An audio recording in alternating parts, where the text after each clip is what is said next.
Hello everyone, कैसे हैं भाई? चलिए, welcome to the episode number 3 of learn and earn series.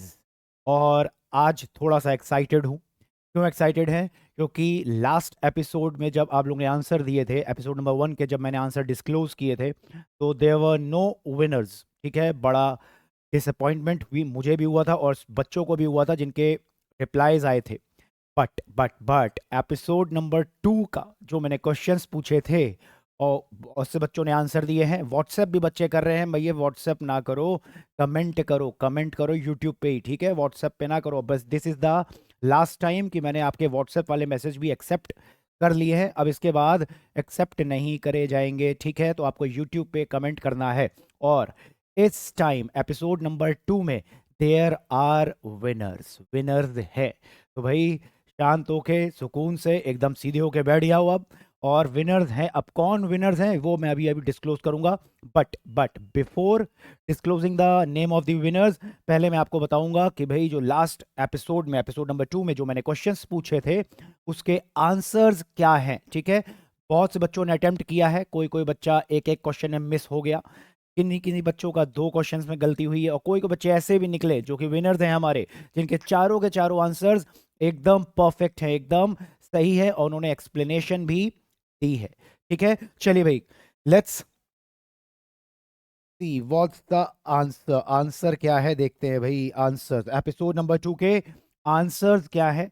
Answers क्या है? तो पहला भाई क्वेश्चन देखते हैं। क्वेश्चन नंबर 1 क्या था हमारा एपिसोड नंबर 2 का? क्वेश्चन नंबर 1 था, who may apply for reference under section 113 of the code of civil procedure 1908? कौन भाई रेफरेंस के लिए अप्लाई कर सकता है? हमको पता है 3 टॉपिक हमारे पास है, रेफरेंस, रिव्यू और रिवीजन वाले, ठीक है? याद है?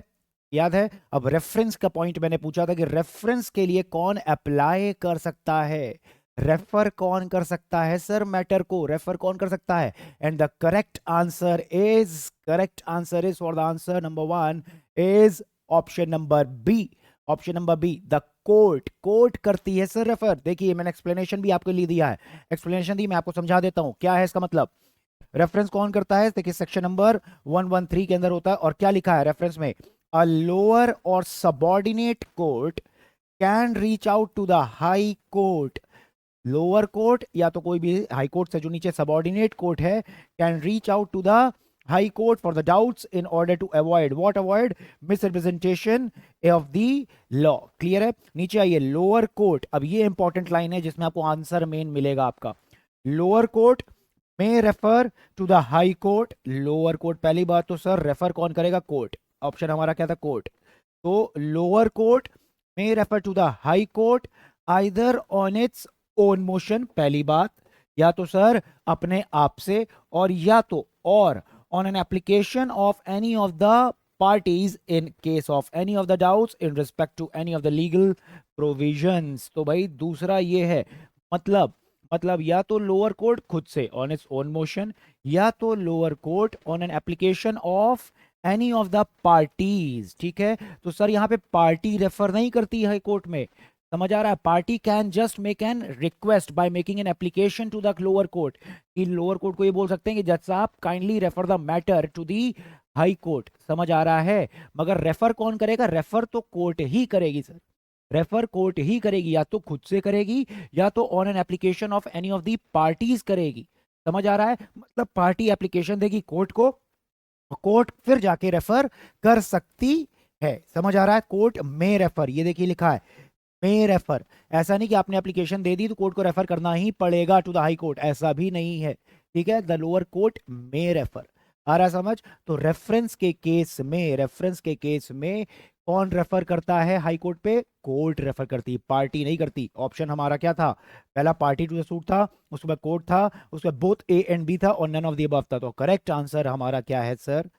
करेक्ट आंसर हमारा है court.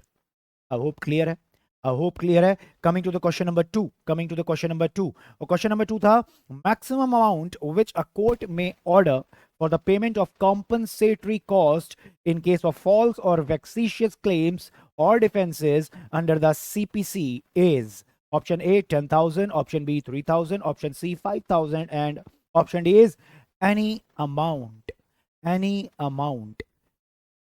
Correct answer, correct answer, correct answer जो हमारा है that is option number B. Again option number B, that is 3,000 rupees. और ये जो प्रोविजन है, ये प्रोविजन है सेक्शन नंबर 35A का, सेक्शन नंबर 35A। और ऐसा आप ना बोलना कि आपने पढ़ा नहीं है, ऐसा तो भूल से भी ना बोलना नहीं पढ़ा। मैंने तो जो पढ़ाया है बच्चों को, मैंने तो बहुत डिटेल में इसके बारे में पढ़ाया था।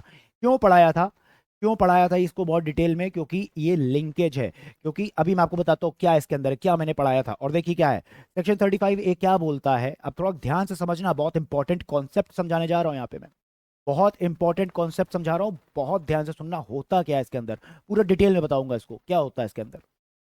और आपके सिलेबस में क्या है, आपके सिलेबस में क्या है वो भी बताता हूँ। देखिए सेक्शन 35A बोलता है, स्टिपुलेट्स दैट, ये बेयर एक्ट की लैंग्वेज है, ये बेयर एक्ट की लैंग्वेज है, ठीक है, वहीं से बता रहा हूं मैं।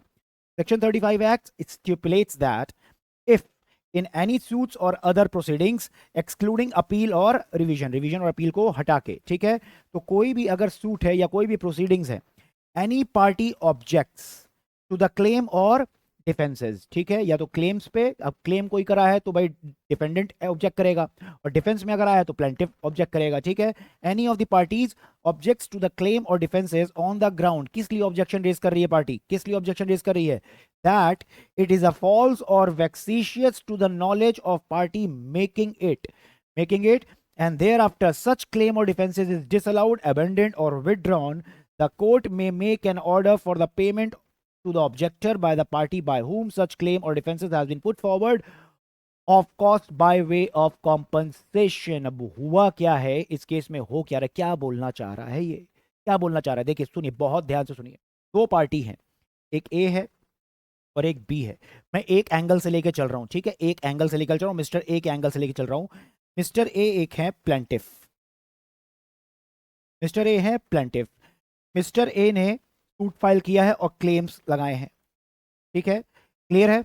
मिस्टर ए ने केस फाइल कर दिया अगेंस्ट मिस्टर बी और अपने क्लेम्स दे दिए।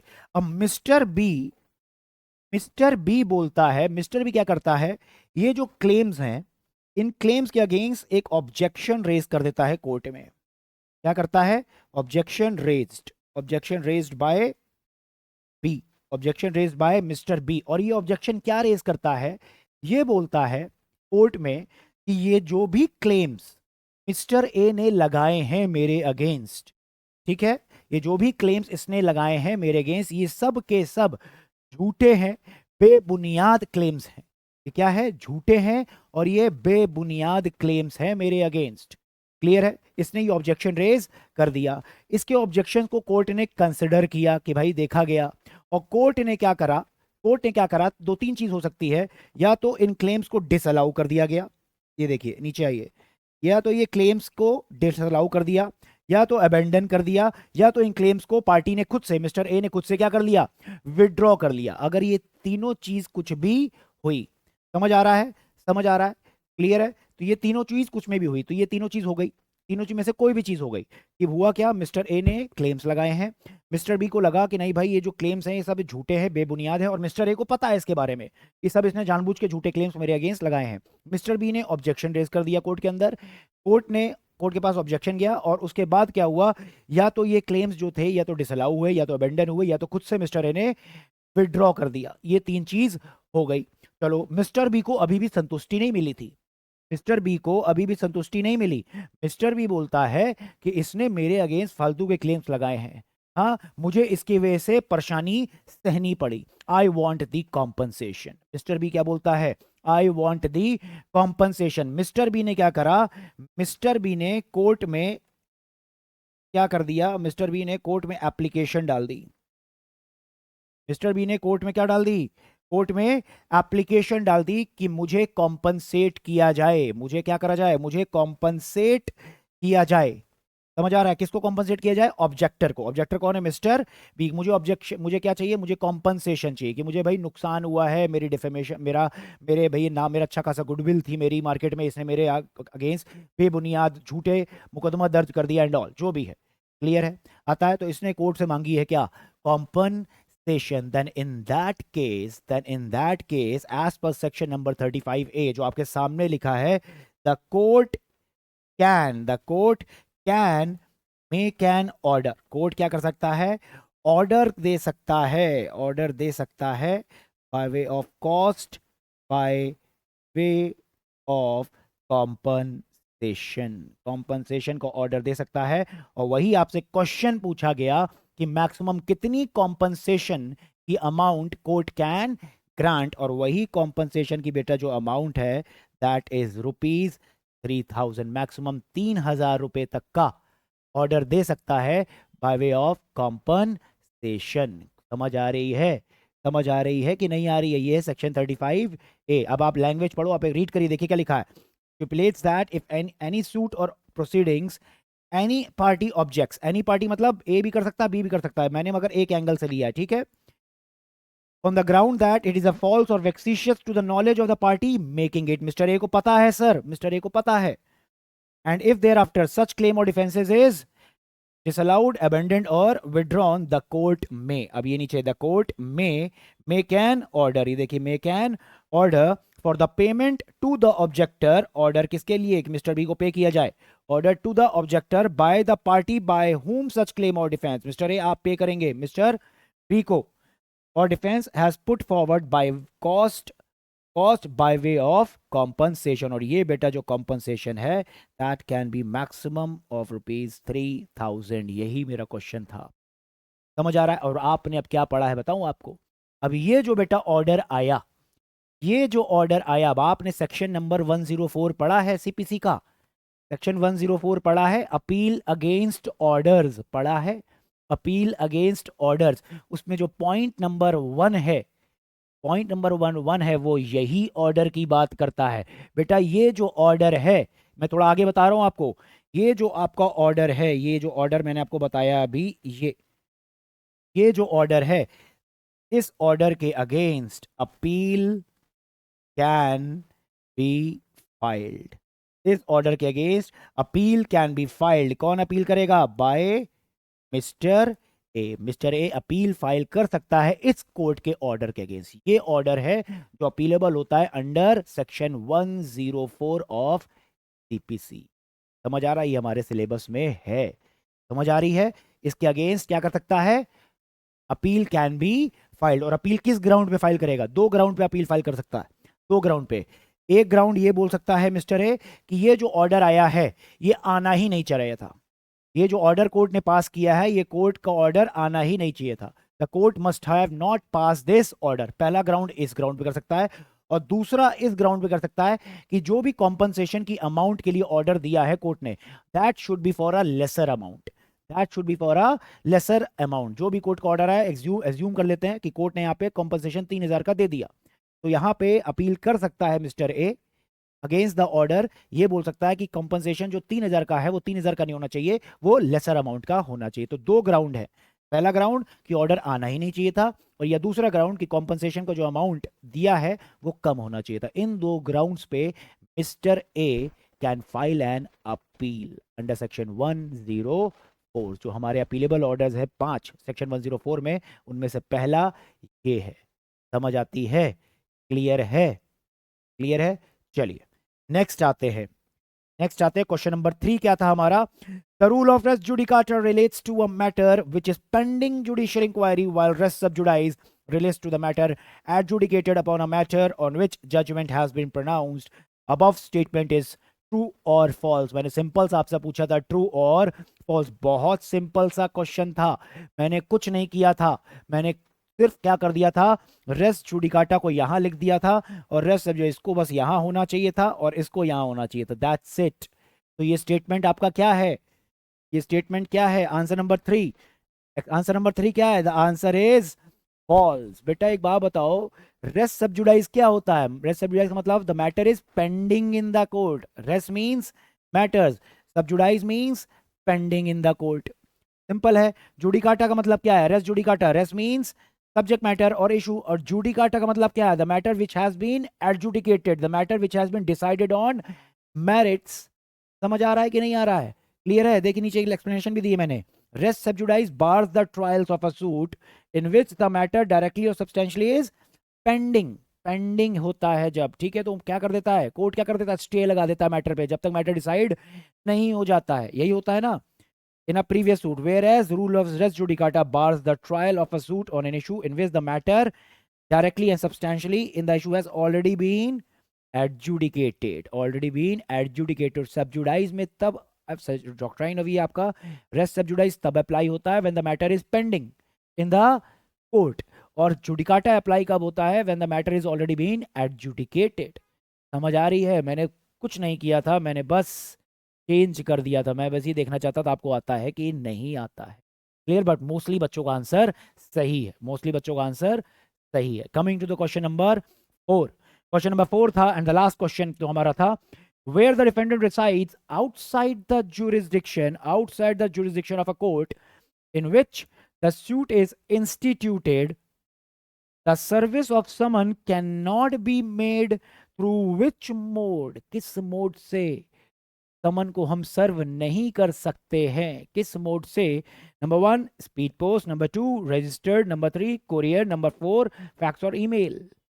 आंसर, करेक्ट आंसर जो हमारा था या जो है वो है आपका option number B, through registered post. Registered post के थ्रू नहीं कर सकते। बेटा क्वेश्चन क्या था? मुझे समझ नहीं आया बच्चों का आंसर गलत कैसे हो गया इसके अंदर। हाँ, क्या था क्वेश्चन? क्वेश्चन देखिए क्या था जरा। क्वेश्चन बोलता है डिफेंडेंट कहाँ रह रहा है? डिफेंडेंट रह रहा है outside the jurisdiction of the court where the case has been filed. तो वो कोर्ट समन कैसे देगा? अब क्या बताओ, सुनो जरा एक बात सुनो। अच्छा, आंसर क्या है? रजिस्टर्ड पोस्ट है। और मैंने क्या आंसर लिखा है? बस सुन लो, लिखो क्या लिखा है। रजिस्टर्ड पोस्ट जो होता है बेटा दैट इज एड्रेसी स्पेसिफिक होता है। रजिस्टर्ड पोस्ट जो होता है वो एड्रेसी स्पेसिफिक होता है, मतलब जिस एड्रेसी के नाम पे ही वो जाएगा। समझ आ रहा है? एड्रेसी स्पेसिफिक मतलब जिसका एड्रेस लिखा है वो वहीं पे ही समझ जाएगा, अदरवाइज कहीं और नहीं जा सकता। अब मगर मुझे एक बात बताओ, सुनो। एक ये डिस्ट्रिक्ट है, ठीक है, एक ये डिस्ट्रिक्ट है, एक ये डिस्ट्रिक्ट है, इसको डिस्ट्रिक्ट ले लेते हैं, ये ले लेते हैं डिस्ट्रिक्ट 1, और एक ही लेते हैं डिस्ट्रिक्ट 2। ठीक है, ये स्टेट 1 स्टेट 2 जो लेना ले लो। एक कोर्ट यहाँ पे है, ठीक है, एक कोर्ट यहाँ पे है, इसको मैं बोलता हूँ कोर्ट 2 और कोर्ट 1 बोल देता हूँ। कोर्ट 1 और कोर्ट 2 है। क्लियर है? आता है समझ? अब एक बात बताइए मुझे आप लोग, एक बात बताइए, मैटर जो फाइल हुआ है, मैटर जो आया है वो यहाँ पे आया है, मैटर जो फाइल हुआ है वो इस कोर्ट में आया, इस कोर्ट में। ठीक है, मैटर यहाँ पे आया, मैटर यहाँ पे आया है। क्लियर है? अब प्लेंटिफ ने मैटर यहाँ फाइल किया। क्लियर है? अब कोर्ट क्या करेगा? कोर्ट करेगा समन भेजेगा। कोर्ट को समन भेजना है, किसको?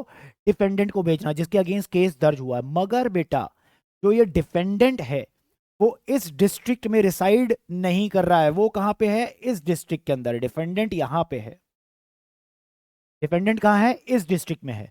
भाई साहब अगर इस डिस्ट्रिक्ट में है डिफेंडेंट, तो ये वाला कोर्ट नंबर 1 समन भेजे कैसे? क्योंकि कोर्ट नंबर 1 की जो जुरिस्डिक्शन है वो तो बेटा इस डिस्ट्रिक्ट में है पूरी। कौन सी? डिस्ट्रिक्ट नंबर 1 में है। इसकी जुरिस्डिक्शन तो डिस्ट्रिक्ट 2 में है ही नहीं।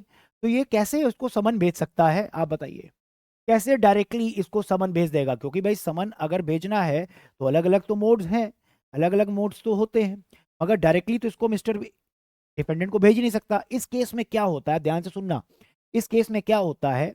इस केस में द कोर्ट 1 जहां पे केस फाइल हुआ है ये समन भेजता है इस कोर्ट के पास। कहां भेजता है? इस कोर्ट नंबर 2 के पास भेजेगा, वो कोर्ट जो उस डिस्ट्रिक्ट के जुरिस्डिक्शन में है जहां पे डिफेंडेंट रिसाइड कर रहा है।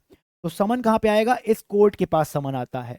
उसके बाद ये कोर्ट क्या करेगा? ये समन को फॉरवर्ड करता है डिफेंडेंट के पास। समझ आ रहा है? तो इस केस में क्वेश्चन क्या था कि बेटा ये जो कोर्ट 1 है ये समन कैसे भेज सकता है when the defendant resides outside the jurisdiction of that particular court. तो इस केस में जो भी समन जाएगा वो जाएगा अलग अलग मोड से जा सकता है, चाहे वो स्पीड पोस्ट से, चाहे वो फैक्स और ईमेल से चला जाए, चाहे वो आपका कोरियर सर्विस से चला जाए, मगर रजिस्टर्ड पोस्ट से नहीं जा सकता, क्योंकि रजिस्टर्ड पोस्ट जो होता है वो एड्रेसी स्पेसिफिक होता है, एड्रेसी स्पेसिफिक होता है। और यहाँ पे जो समन जा रहा है वो तो कोर्ट के पास जाएगा ना, यहाँ पे समन तो कोर्ट के पास जाएगा। क्या कोर्ट के नाम पे समन है? क्या कोर्ट के नाम पे समन है? The answer is no sir, summon तो डिफेंडेंट के नाम पे है, इसके नाम पे है। हाँ, एड्रेसी तो ये है मगर इसके नाम पे तो जा नहीं सकता क्योंकि ये दूसरे जुरिस्डिक्शन में रहता है। तो इस केस में जो समन जाएगा वो इस कोर्ट के पास जाएगा, इसके पास जाएगा, इसके पास। समझ आ रही है? तभी बोला गया है कि रजिस्टर्ड पोस्ट के साथ नहीं जा सकता, क्योंकि वो रजिस्टर्ड पोस्ट जो होता है वो एड्रेसी स्पेसिफिक होता है, और एड्रेसी के पास तो जा ही नहीं रहा है समन, वो तो कोर्ट के पास जा रहा है, कोर्ट इसको फॉरवर्ड करेगा, कोर्ट नंबर 2 यहाँ पे क्या करेगा, इसको फॉरवर्ड करेगा। आ रहा है समझ? समझ आ रही? देखिए क्या लिखा है, registered post is addressee specific and since the defendant resides outside the jurisdiction of court, कौन सा कोर्ट, कोर्ट नंबर 1 से बाहर रहता है ये, the summon will be served through that court, कौन सा court, court number 2, court where the defendant is residing. समझ आ रहा है? तो कोर्ट 1 जो है वो समन डायरेक्टली डिफेंडेंट को नहीं भेज रहा है। जब डायरेक्टली नहीं भेज रहा तो बेटा रजिस्टर्ड पोस्ट के थ्रू तो भेज ही नहीं सकता ना। समझ आ रही है? क्लियर है? सब मैंने पढ़ाया हुआ है क्लास में, सब कुछ पढ़ाया हुआ। क्लियर है? तो इसका आंसर ऑप्शन नंबर बी है। ठीक है, तो question number 1, question number 2, question number 4 के सब के ऑप्शंस बी हैं, और आपका जो क्वेश्चन नंबर 3 था, आंसर 3 था, उसका आंसर फॉल्स है। ये थे हमारे आंसर्स। सर विनर्स कौन है, विनर्स बता दो आप, यही तो जानना है, विनर्स कौन है। बेटा देखो, जिसने चारों आंसर सही दिए हैं उसको तो पता चल गया होगा विनर्स कौन है, उसको तो पता चल गया होगा कि भाई मैं विनर हूँ। हाँ, मगर मैं फिर भी एक बार डिस्क्लोज कर देता हूँ, मैं फिर भी एक बार डिस्क्लोज कर देता हूँ नाम कि कौन कौन हमारे विनर्स हैं, कौन कौन हमारे विनर्स हैं। अब देखो, जो बच्चों, अब कुछ ऐसे बच्चे हैं जिन्होंने ना अपना नाम नहीं लिखा है, अपना नाम नहीं लिखा, मगर जिस आईडी से उनका कमेंट आया, मैं वो कमेंट की आईडी यहाँ पे लिख देता हूँ। क्लियर है? क्योंकि कुछ जो बच्चे विनर्स हैं उन्होंने ना, कुछ ने नाम नहीं लिखा अपना, अब क्यों नाम नहीं लिखा मुझे नहीं पता, ना नाम लिखा है, ना last 4 digit of the number लिखा है। क्लियर है? समझ आ रहा? मगर क्या करूं मैं, आप बताइए मैं क्या करूं? चलिए मगर मैं बता देता हूं, मैं आईडी उनकी लिख देता हूं। द नंबर 1, विनर नंबर 1 जो है आपका 1, विनर नंबर 1 जो है वो है @ मैं लिख दे रहा हूं पूरा, @ नैना झा, वैसे नाम समझ आ रहा है, नैना झा 3223, फर्स्ट विनर नैना झा 3223। सेकंड विनर जो हमारे हैं, सेकंड विनर जो है, इस बच्चे ने नाम लिखा है अपना, सेकंड बच्चे जो वो है हेमा बिंदु, हेमा बिंदु, और लास्ट 4 डिजिट इनका है 596565।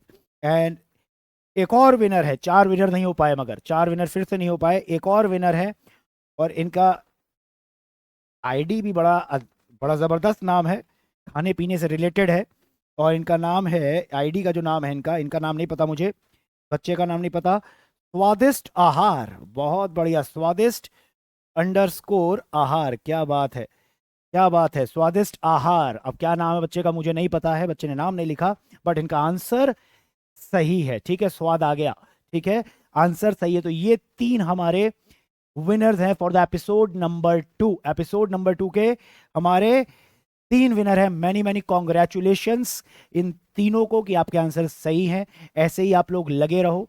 ठीक है, और आज के एपिसोड में भी जो क्वेश्चंस मैं पूछने जा रहा हूं, मैं चाहता हूं कि मुझे विनर्स ज्यादा चाहिए। ठीक है, मुझे विनर्स ज्यादा चाहिए, जितने क्वेश्चंस पूछूंगा उतने विनर्स मैं डिस्क्लोज करूंगा। ठीक है, मैंने 4 क्वेश्चंस पूछा था, बट विनर मुझे 3 ही मिले, मैं एक और चाहता था मगर पॉसिबल नहीं हो पाया।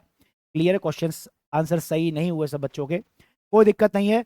नेक्स्ट अभी जो क्वेश्चंस मैं पूछने जा रहा हूं इस एपिसोड का, इस एपिसोड का क्वेश्चंस मैं अभी पूछने जा रहा हूं, मैं चाहता हूं कि भाई मुझे विनर्स पूरे मिले। ठीक है, क्लियर है? तो अच्छा, अब इन बच्चों को हल्का समय पर बता देता हूं कि बेटा आपको टू अवेल द प्राइज आपको किस नंबर पे कांटेक्ट करना है। To avail the prize you have to contact, आपको कांटेक्ट करना है, अपना नाम बताना है, हाँ अपने नंबर्स बताने हैं। क्लियर है? बाकी सब लोग नहीं करेंगे, क्लियर है? क्योंकि वो क्रॉस मैच होगा। ठीक है, क्रॉस चेकिंग सब होगी। क्लियर है? तो ये बच्चों, आप लोग एलिजिबल हो प्राइज के लिए, you will get the prize money. आपको बस कांटेक्ट करना है on the number, number note कर लीजिए आप, 95,601,96402। इस नंबर पे आपको कांटेक्ट करना है to get the prize, to avail your prize. ठीक है, आता है समझ? चलिए भाई, चलिए चलिए चलिए चलिए, coming to the questions of episode number 3। Episode number 3 के क्वेश्चंस क्या हैं, क्वेश्चंस क्या हैं, और क्वेश्चंस आपके स्क्रीन पे, क्वेश्चंस आपके स्क्रीन पे हैं। चलिए question number 1, question number 1, question number 1 क्या है? To constitute an offence of criminal conspiracy, what is the necessary conditions to be proved?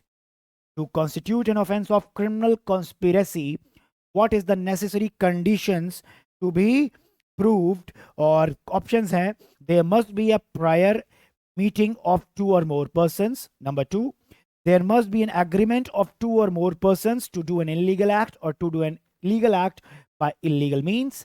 Option C, a person does an illegal act with the help of 2 or more persons. Option D, 2 or more persons commit a crime on a sudden provocation with a guilty mind. 4 options हैं, options मगर एक ही सही है इसमें से, एक ही option सही है। बहुत ध्यान से पढ़ना चारों ऑप्शन को, ठीक है, थोड़ा कंफ्यूजन होगा मगर ऑप्शन एक ही है जो एकदम परफेक्ट है और सही है। कमेंट करना शुरू करो, कमेंट करना शुरू करो बेटा, जिसके सबसे पहले आंसर आएंगे वही विनर होगा। कमेंट करना शुरू करिए अगर आपको आता है answer with explanation of 1 or 2 line, that's it. Direct comment, direct मुझे ऑप्शन ना देना प्लीज, उसके साथ 1-2 लाइंस की एक्सप्लेनेशन प्लीज भेज देना। Next question number 2, question number 2 बोलता है mister A finds a gold ring on the road. लो भाई, ऐसी किस्मत अपनी हो जाए तो मजा ही आ जाए।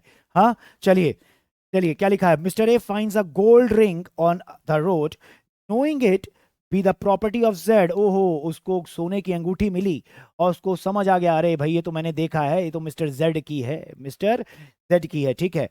He having unknowingly lost it, there A picks up the ring। ओहो, क्या हुआ, तो पता चल गया कि अंगूठी किसकी है, मिस्टर जेड की, और मिस्टर जेड ने कहीं पे इसको खो दिया, खो दिया, ठीक है, जानबूझ के नहीं खोया है, खो गई, क्या बोलते उसके आगे उंगली से गिर गई। मगर मिस्टर ए क्या करता है, मिस्टर ए उस अंगूठी को उठाता है, हाँ, और क्या करता है, picks up the ring and pledges it with a money lender to raise a loan. ओहो, अंगूठी मिली, हाँ अंगूठी मिली, पता है उसको मिस्टर जेड की है, उसको जाके वापस नहीं दे रहा है, क्या कर रहा है, बल्कि क्या करता है, जाता है और प्लेज करके उस अंगूठी के बदले क्या ले लेता है, पैसे, लोन उठा लेता है। मिस्टर ए है, पहले तो आप ये सोचो मिस्टर ए ने कोई क्राइम कमिट किया है, ऑफेंस कमिट किया है या नहीं किया है, क्लियर है, पहले तो आपके माइंड में आना चाहिए। और दूसरा चीज, whether A has committed number 1, कौन सा ऑफेंस कमिट किया है, ये तो हमको समझ आता है सर, ऑफेंस कमिट किया है, आता है समझ, ये आप जानिए, ये आप जानिए ऑफेंस कमिट किया है या नहीं किया है, क्लियर है। और उसके बाद ए has committed number 1 dishonest misappropriation of property और क्रिमिनल ब्रीच ऑफ ट्रस्ट और थेफ्ट और नो ऑफेंस। अगर ऑफेंस कमिट किया है, अगर ऑफेंस कमिट किया है तो सर कौन सा किया है, ये वाला किया, ये वाला किया, ये वाला किया, ये बताइए। और नहीं किया तो सर ऑप्शन डी है। अब आंसर आपको देना है, आंसर आपको देना है, क्लियर है, समझ आ रहा है, आप आंसर कैसे देंगे, आंसर कैसे देंगे, आंसर ऐसे लिखेंगे, yes sir the offence has been committed, तो आप बताएंगे ऑप्शन ए, ऑप्शन बी या ऑप्शन सी में से कौन सा ऑफेंस है, और या तो आपका आंसर होगा sir there is no offence, so the option number is D, ऐसा लिखेंगे, क्लियर है, आता है समझ। चलिए coming to question number 3, question number 3 पे आते हैं। A invited his friend B, mister A ने इनविटेशन दिया है किसको, मिस्टर बी को, to his house for a dinner. ओहो, बहुत बढ़िया।